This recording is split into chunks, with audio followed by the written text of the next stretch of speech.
Contextual research, written and researched by Morgan Gray. Whilst researching into theatre of the absurd, I discovered that the plot is more specifically known as a cycle.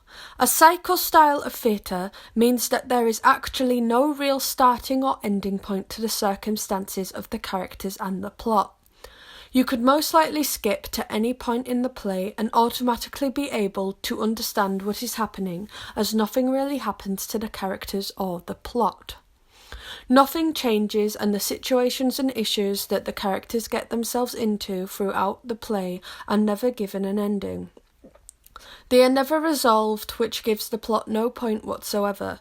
This puts emphasis on the critical hopelessness of their situations and highlights the movements which quickly makes the audience begin to question life itself and ensure that the audience is able to focus on everything around them at all times. I also discovered that theatre of the absurd compares greatly to epic theatre. However, epic theatre structure is not actually cycle, but the structure itself compares to theatre of the absurd in several ways. Epic theatre uses several techniques made up of smaller sections to create an effect most commonly known as the montage effect. A certain amount of information is often given at the start of the play and at the start of each scene to clue the audience in on what is happening in the scene before it has even happened. This technique is used to speedily disconnect the audience from the play, forcing them to think with their heads and not their hearts. What connects epic theatre to theatre of the absurd is that the plot never actually unfolds enough for the audience to fully understand what is going on just from the plot. It is up to the characters in some ways to introduce them to the plot or at least make them understand. Differently to how other styles of plays are set, this particular play is set over the course of a 30-year period without an ending to the play whatsoever. This is yet another technique that is commonly used in epic theatre to force the audience to continuously think and question everything that they had witnessed long after the play is over, which is quite similar to theatre of the absurd, as both styles use the questioning technique. Last of the three styles that I need to research was naturalistic theatre, which I found seemed to take a much realer way around the plays. Different of the two, naturalistic plays are created for the audience to enjoy and completely connect with the characters.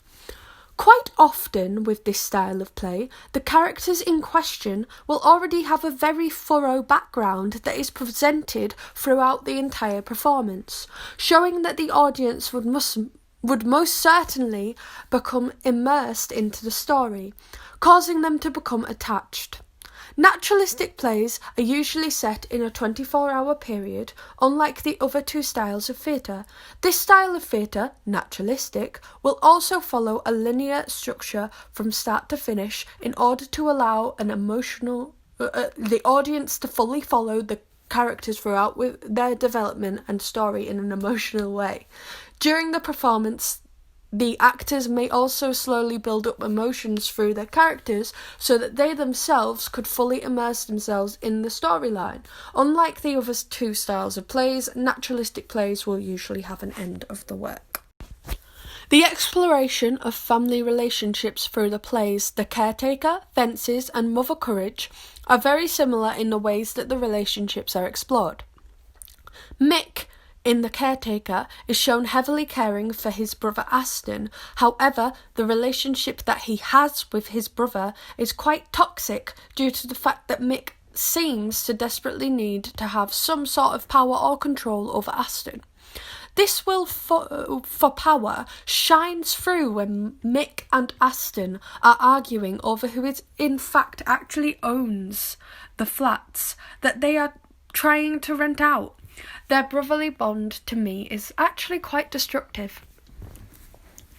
The two that are most similar through family relationships has to be Mother Courage and Fences. For example, Mother Courage does seem to truly care about her family and the way that they are treated, as she seems to save one of her sons from being seduced into joining the army. However, when it comes to her own profit, then she's more than willing to bargain for her own son's freedom as well as her life for the best, as well as his life for the best price, showing that when it comes to money, she has no problem letting one of her sons die.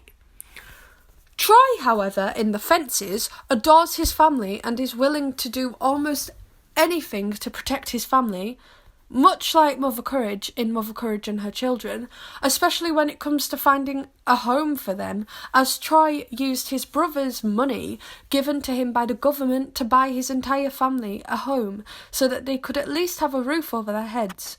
However, much like Mother Courage, Troy is willing to put his entire family life at risk by having an affair without any other thought of the destruction that it would have on his happy family life. Whilst researching into each one of the three plays, I found that the practitioners had been influenced by their political views or previous experiences that had shaped them into who they were. As a result of this, each practitioner seemed to portray these views and emotions into their plays. For example, when researching into August Wilson, I discovered that he had an absent father that he seemed to rarely see. Due to this, August Wilson seemed to use his life experience with his father into his writing. In the play Fences, Troy's father hadn't given him the best childhood, which did seem to affect the way that he treated his own wife and kids. In the play, Troy is shown being unfaithful to his wife, as well as being an absent father to the several kids that he had. As well as this, August Wilson had experienced racism in his life due to being a black playwright, which is portrayed quite heavily in Fences through each one of the main characters. Harold Pinter, on the other hand, was most certainly heavily influenced by politics as a child, as he seemed to have very powerful views on opposing the politics of the Cold War, leading to his decision to become a continuous objector and to refuse to comply with national service. However, despite his decision, he was not a pacifist. This is shown through the play The Caretaker, through power-structured relationships surrounding each and every single one of the characters. In particular, the Caretaker shows how social relations involving authority and power threaten one of the characters. For example, the character Davies is portrayed as a lower class, showing how he lives his life on the streets. Similar to Pinter, Bertolt Brecht worked as a medical orderly during World War I and was most certainly disgusted by the events that had occurred during the war. The viewpoint of the war being disgusting, selfish and sickening is heavily thrown into the play Mother Courage and Her Children, as the pain, loss and destruction caused by the 30-Year War is shown to affect each of the characters in the play in several different ways. During the play, the character Mother Courage is shown stealing from dead bodies and selling their belongings in order to make a profit. It's as if she didn't have a problem with profiting from the war whatsoever.